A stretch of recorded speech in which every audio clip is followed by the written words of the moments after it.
In the late 1800s, white Americans expanded their settlements in the western part of the country. They claimed land traditionally used by American Indians. The Indians were hunters, and they struggled to keep control of their hunting lands. The federal government supported the settlers' claims. It fought and won several wars with Indian tribes. It forced the Indians to live on government-controlled reservations. This week in our series, Larry West and Steve Ember tell about the people who settled on the old Indian lands after the wars.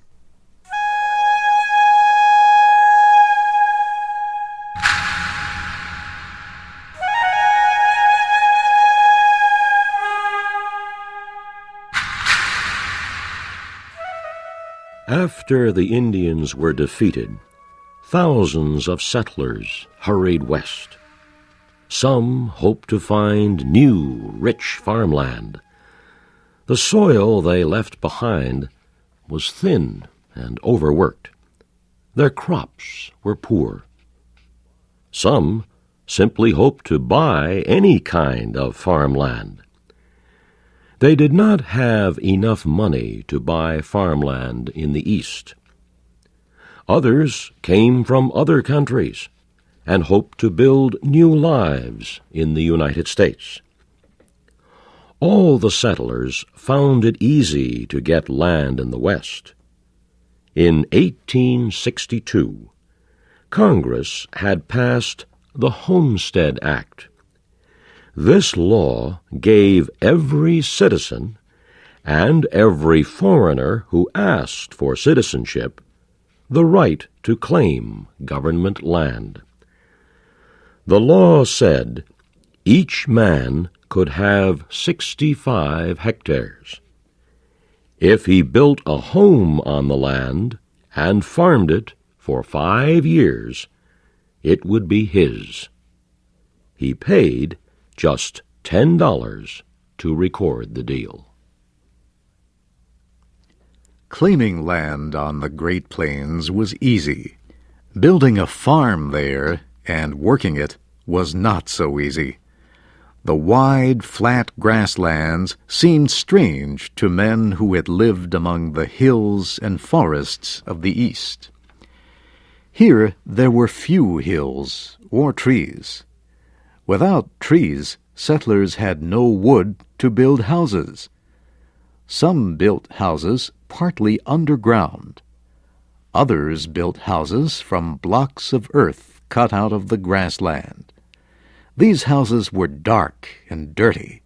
They leaked and became muddy when it rained. There were no fences on the Great Plains, so it was hard to keep animals away from crops. Settlers in the American West also had a problem faced by many people in the world today. They had little fuel for heating and cooking. With few trees to cut for fuel, they collected whatever they could find: small woody plants, dried grass, cattle and buffalo wastes. Water was hard to find, too, and although the land seemed rich, it was difficult to prepare for planting. The grass roots were thick and strong. They did not break apart easily. The weather also was a problem. Sometimes months would pass without rain, and the crops would die. Winters were bitterly cold. Most of the settlers, however, were strong people. They did not expect an easy life, and as time passed, they found solutions to most of the problems of farming on the Great Plains. Railroads were built across the West. They brought wood for homes, wood and coal for fuel. Technology solved many of the problems. New equipment was invented for digging deep wells. Better pumps were built to raise the water to the surface. Some of the pumps used windmills for power. The fence problem was solved in 1874. That was the year barbed wire was invented. The sharp metal barbs tore the skin of the men who stretched it along fence tops, but they prevented cattle from pushing over the fences and destroying crops. New farm equipment was invented. This included a plow that could break up the grassland of the plains. And farmers learned techniques for farming in dry weather. Most of the problems on the plains could be solved, but solving them cost money. A farmer could get wood to build his house, but he had to buy the wood and pay the railroad to bring it west. To farm the plains, he needed barbed wire for fences, and plows and other new equipment. All these things cost money, so a plains farmer had to grow crops that were in big demand.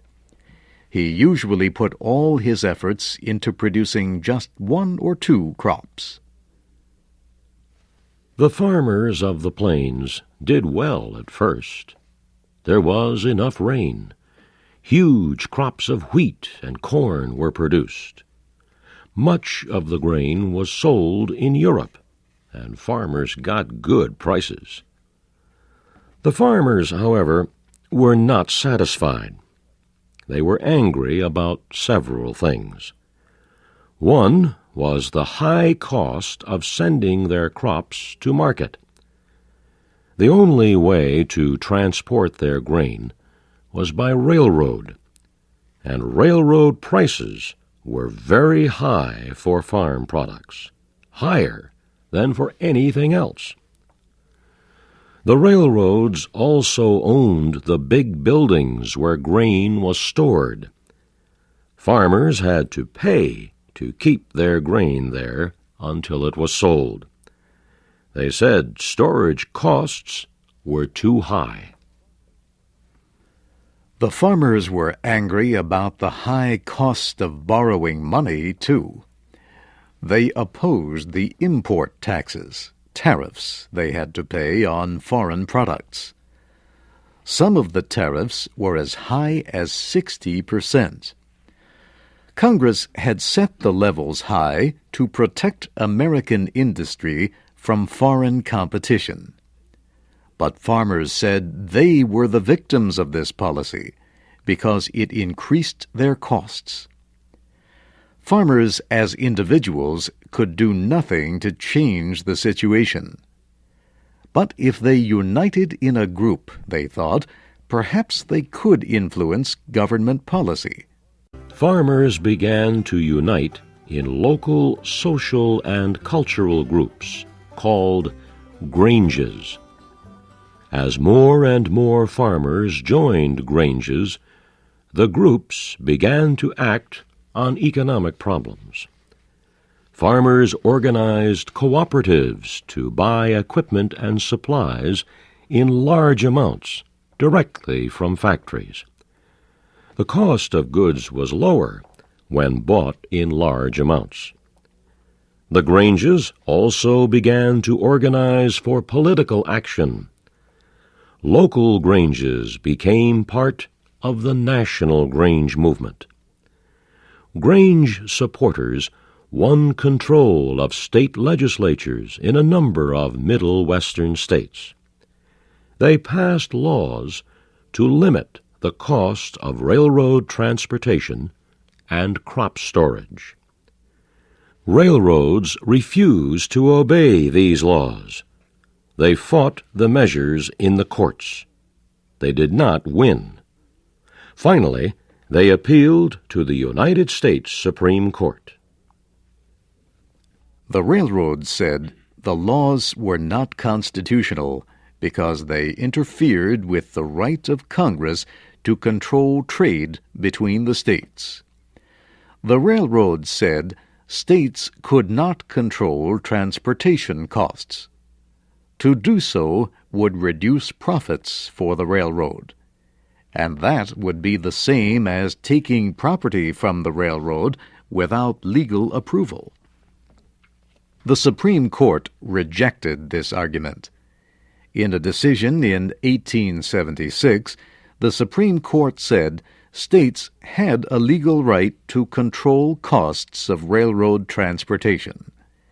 It said owners of property in which the public has an interest must accept public control for the common good.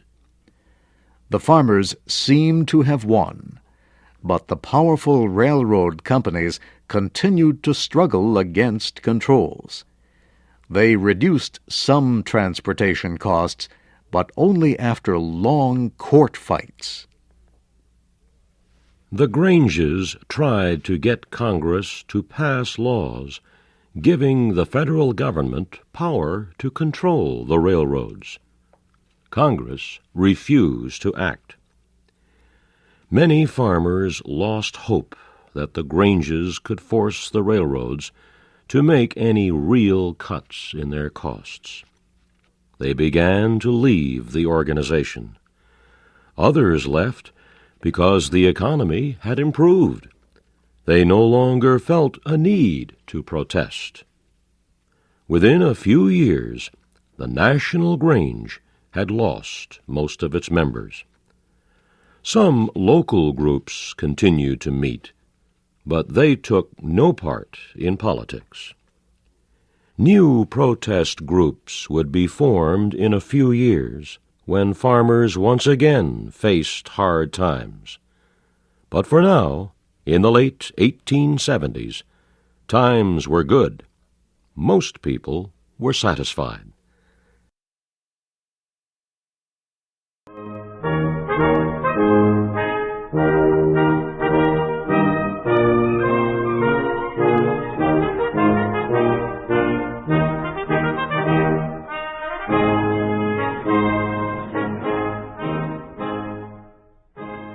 Thank you for watching. Can you do me a favor? Please leave a comment in the comment section below. That would really help. Thank you, and see you again soon.